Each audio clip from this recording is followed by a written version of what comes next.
them here in a day or two or a week, you make a change, but we just feel like to start them out, from day one, let's try them on the back end of the defense, and see if they can have success there.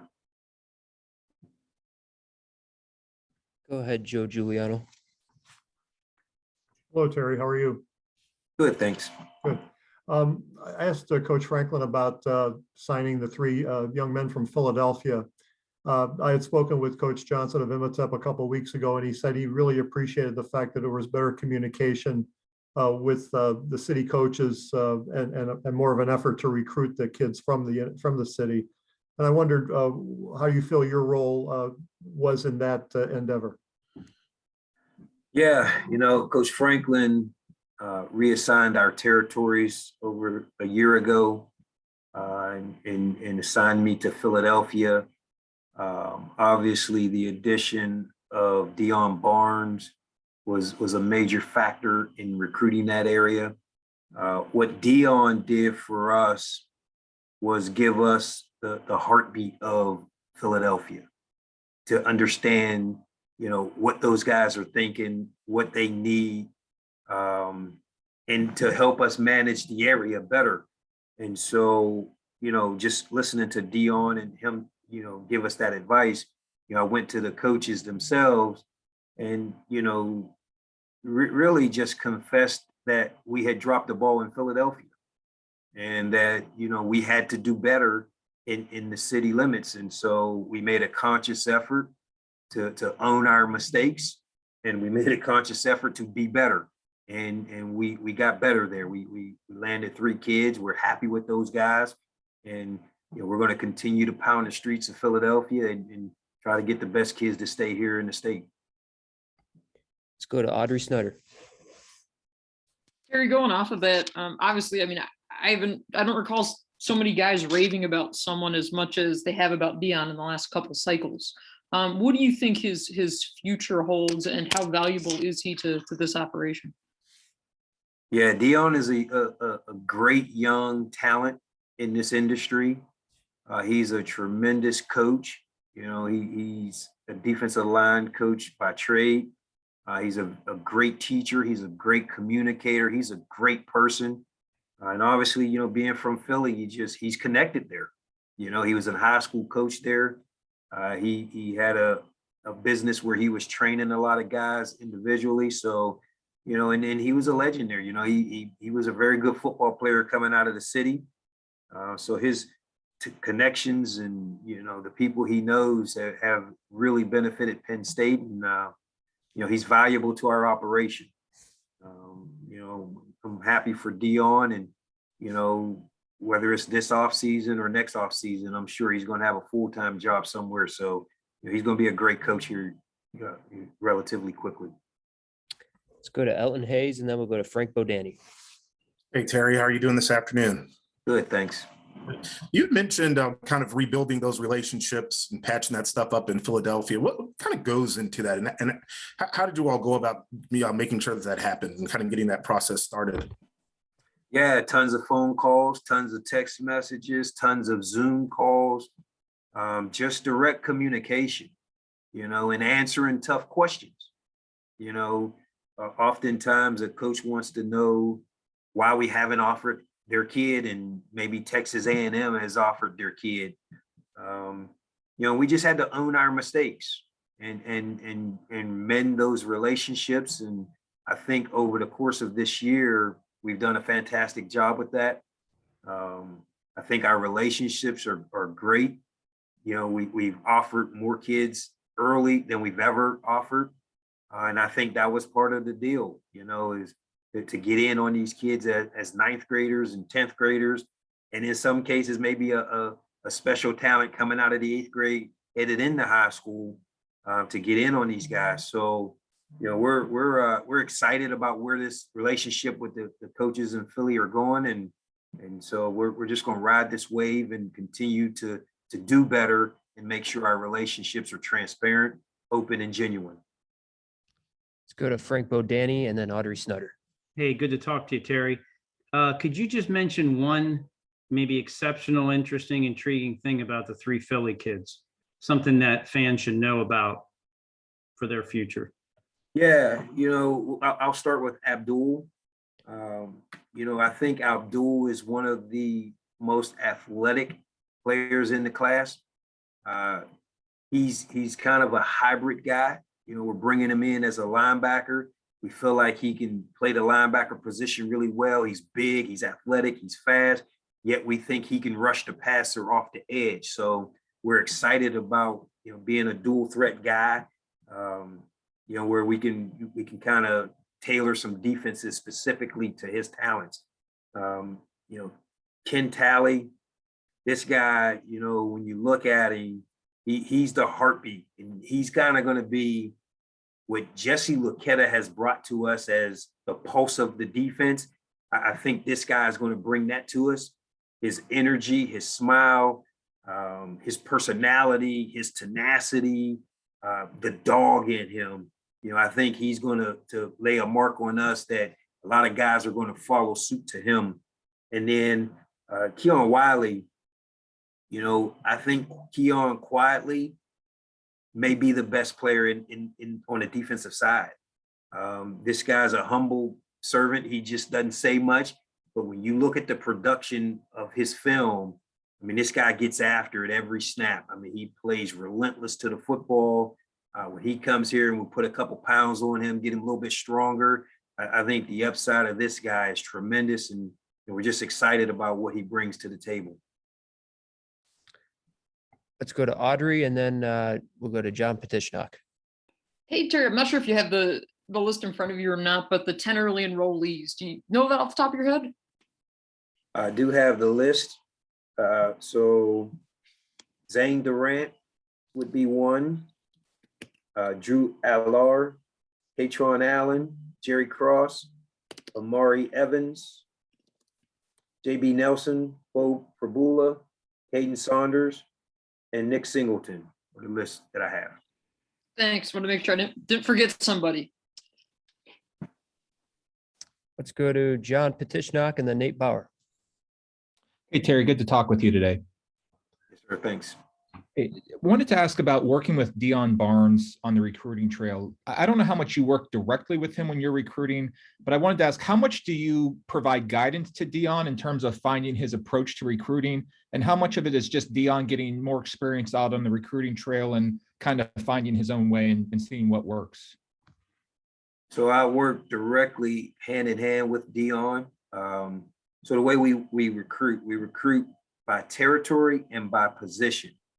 So Dion will work as a defensive line recruiter with Coach John Scott for all D linemen across the country. And Dion works hand in hand with myself for the city limits of Philadelphia. So I'm working with him hand in hand. He's not allowed out of the office, so he can't go visit schools. He's allowed to text or call whenever we're allowed to text or call, things like that. But we communicate to each other about everything, about all the guys in the city, whether we like them or not. He knows more people in the city. So when we need to find out if a kid is a player, he can make calls to certain people, and they will either stamp the kid or not stamp the kid. And these are people that we trust most.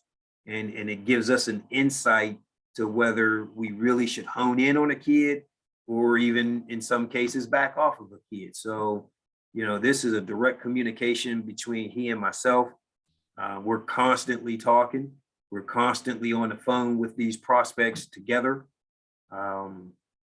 He's been a valuable member and part of what we're doing. Let's go Nate Bauer, followed by Joe Smeltzer, followed by Sean Fitz. Hey, Terry, when your relationship started with the guys in this class, NIL didn't exist. It wasn't a thing. I'm just curious how the conversations changed within this class once that happened, if they changed. And then maybe moving forward, looking at 23 and 24 guys, if it's a bigger part of the conversation for those guys than it might have been for guys in this class. Yeah, I started recruiting Caden Saunders when he was coming out of 8th grade, going into 9th grade. He came to camp that summer.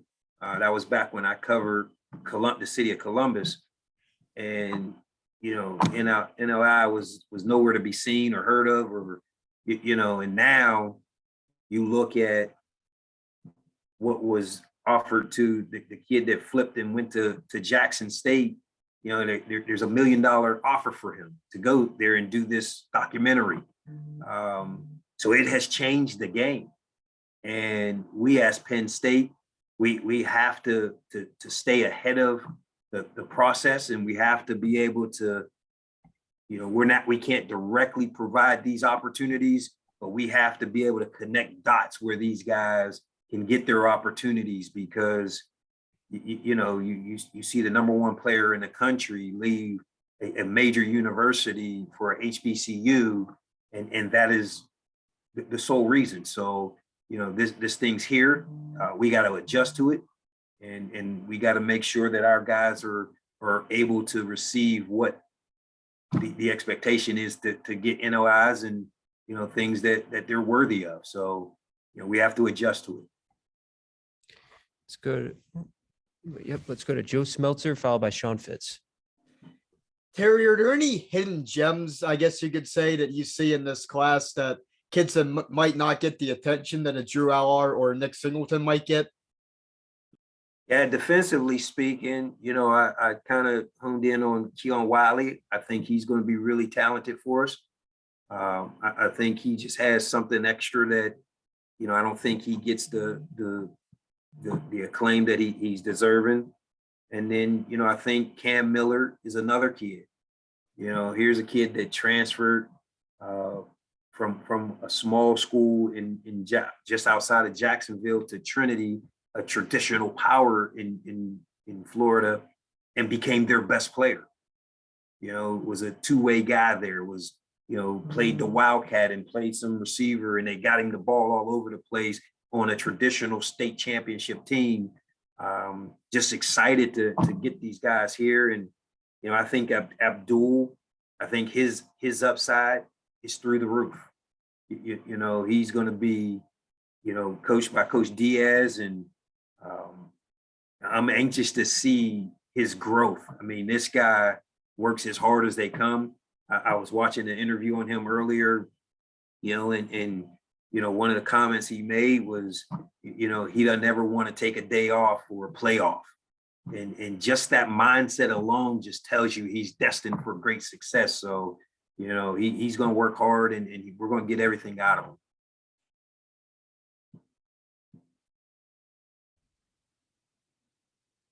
Hey, Terry, a couple of guys from Florida you signed, Cam Miller you just mentioned, and Zane Durrant. First off, Cam Miller, how does he stack up against those corners that you've been bringing in the last couple of years with length, speed, all that stuff? And then Zane Durrant, I know you recruited Kevin Givens. That seems like the easy comparison there. How does he compare to Givens, and what do you see from Durrant as a player? Yeah, Zane really does compare to Kevin Givens. Explosive, athletic, a tremendous skill set, plays with great effort, plays with great toughness, and a great personality. You know, he's fun to be around. You know, we know this guy's going to come in and work and play hard and buy in right away. We're just anxious to get him here and to mold his body, shape his body, get him a little bit bigger, get him a little bit stronger, get a little bit faster and quicker and twitchier and those things. But we're anxious to get him here, and I think the Kevin Givens comparison is very, very accurate. You know, hopefully he can have the career of Kevin Givens and surpass it. You know, with Cam Miller, comparing to guys of it in the past, you know, I think Cam is equally talented to a lot of the guys that have come in. I think he's going to come in and compete to play right away. That is the expectation. I think he can challenge for immediate playing time. You know, always the challenge for all of our young guys is coming in to learn the system. You know, that's the challenge. It isn't usually their talent. It's can they handle the system? And, we'll all go be learning a new system. So it actually levels the playing field for him a little bit more, because now we're learning Coach Diaz's system, which is going to be, modified or slightly different. And, if he can learn it fast, man, I think this guy's going to get on the field soon. Let's go to T Frank, followed by Audrey. Zane Durrant being twitchier is going to be a sight to see. Terry, how you doing today? Good, thanks. Thanks for having me. You have a couple safeties. You have 3 safeties right now: Christian, KJ, Mackay. Do you have in your mind when you're recruiting guys as, okay, we got our boundary safety, we got our field safety, maybe we got one guy that can go one way or the other? And if that's the case, do you mind sharing where you have those guys earmarked for your system, or is that all changing because of Coach Diaz? No, we don't earmark them as a field safety or a boundary safety. We want all of our guys to be able to cover. We recruit all the DBs in that sense that they all need to cover. And then, when we train them here, we cross-train them both field and boundary. That way, we can flip them if there's injuries. You're not stuck. Or so we're going to train those guys on both the field and the boundary. We feel like we got a great group within those 3 guys. Christian, is so talented that we may even start him out at the corner position. Just when we get him here, we'll finalize it, but those guys will cross-train field and boundary. Obviously the boundary corner is going to be a little bit more injected into the run fits. The field corner is a little bit more of a cover guy. But nowadays, when you're playing these teams with the tempo, much like Arkansas, they play with tempo.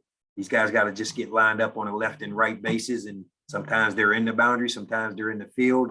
They got to know both. We have time for a few more. We'll go Audrey, followed by Fitz, followed by John. Terry, you guys were able to get Manny Diaz in front of this class on Saturday, and try to kind of get these guys up to speed on him. What's been your early impressions of Manny, and what did you know about him before he took the job? Yeah, I hadn't met Manny prior to him coming here. My early impression, he's got a ton of energy. Obviously, he brings that wherewithal of being a head coach. There's the presence. As soon as he walks in the room, that the guy in charge is in the room, and it's a good thing. He's got a ton of energy. Obviously, he's had some great success as a defensive coordinator. We're excited to have him here. We're excited, obviously to play the bowl game, but excited beyond the bowl game to get to learn his system and how he wants to run the defense, and, just contribute to make sure we keep playing good defense. And, he's very similar to Coach Pry. He's very aggressive. And we want to stay aggressive. We want to get after guys, and we want to challenge them and be physical and run at the football and punish the football. And, that's what Penn State defense has always done. And, that's his mindset as well. So, we're all going to fit in together. And I think it's a great match. I think he's a great hire. I think Coach Franklin did an outstanding job with his choice, and just looking forward to getting to know him better and better each day. Sean Fitz, followed by John. Terry, not your side of the ball, but JB Nelson, Pittsburgh area kid. You recruited him out of Lackawanna. What's your story with him? How long have you known JB? I know he came to camp and things like that, but what's the story behind Nelson? And do you see him as a guy that can come in and push right away?